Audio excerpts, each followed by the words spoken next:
Hey everybody, it's time for chapter 3 of Love to Eat, Hate to Eat. I hope that you have had a great Thanksgiving week. I know I did. I know I ate a lot. I just wanted to see how your Thanksgiving week was, and did you notice a difference at all this year from years past? I did. I didn't get seconds like I normally do. I usually pig out on Thanksgiving because I have waited all year long to, eat great turkey and ham and all that. I tasted the desserts. That's never been a big deal for me because I don't like sweets. I guess it's because I'm so naturally sweet. I don't know. I don't know if I could handle more sugar. All jokes aside, I really love the turkey. I love the gravy. I love the beans, the rolls, or tortillas. Yes, I eat tortillas on Thanksgiving. But, I really just didn't have as much of an appetite as I normally have in the past. I don't know if it has to do with this book.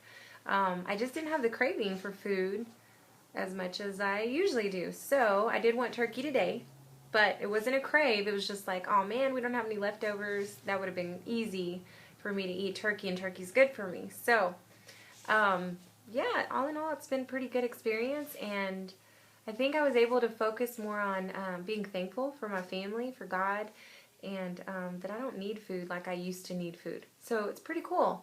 I just want to see, did you experience anything like that? So please share if you did. What I love about this chapter is, of course, the title, Mirror, Mirror in My Heart. Man, that's big for me this year, just running to God and asking Him to see what's in my heart. I can't see.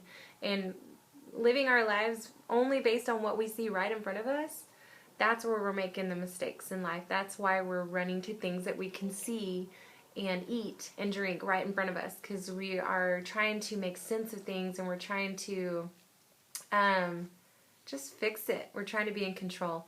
So, mirror, mirror in my heart. It is important that we have that mirror, which is God. He's the only one that can see in our hearts. And so, I'm thankful that yet again, she's saying, go to God.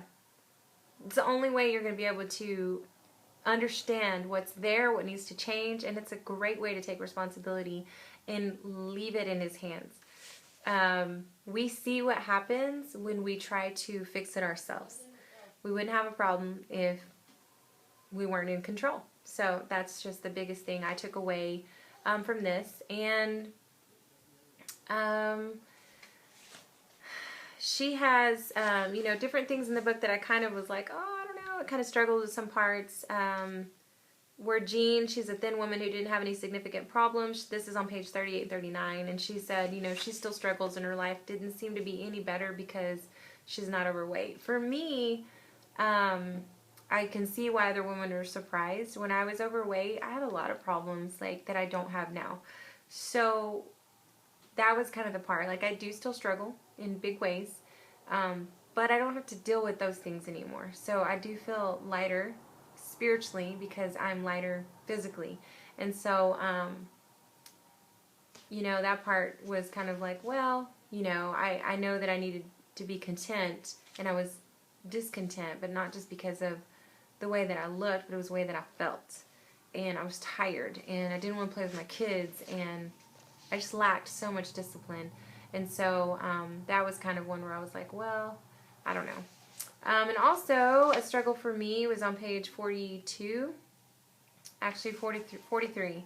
And it's in the second paragraph where she asks several questions, like, are you spending a large percentage of your finances on your hair, your clothing, your makeup, your nails, your gym dues? I could say no. I'm so frugal when it comes to spending money. If I don't have to spend it, I won't. I've been given lots of things that I have, and I'm so blessed by that. I have friends who are wonderful. When they don't want something, they give it to me, and basically that's where I'm at with that. But I don't feel I put myself in debt in my pursuit of beauty. I could, and I want to sometimes, but that's what I have Pinterest boards for. Are you trusting in the way that you look to enable you to experience peace and joy, to control your world, to garner praise for yourself? Now that's where I'm like, well, sometimes I do feel more confident if I am dressed up and I do have makeup on and my hair is fixed. I'm a boot camp instructor, so I feel like as a trainer, I need to look good because that's my business. And if I don't look good, what right do I have to tell other people, to be healthy? To be healthy, you look good in my sense. So that's where I feel I have to be careful. But, you know, I'll just keep praying about that and giving it to God and ask Him to show me. Obviously, this pricked my heart for a reason. I want to look good and feel good for God's sake, not for my business sake. And I want other people to feel good and look good for God's sake, and because, you know, it will help them, in my belief. So that was something that kind of stretched me a little bit.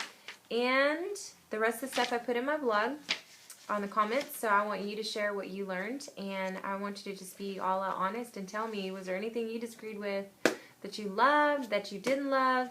You know, how is this changing you? And then get ready for chapter 4. I'm really excited. So that is leading into part 2, understanding who you are.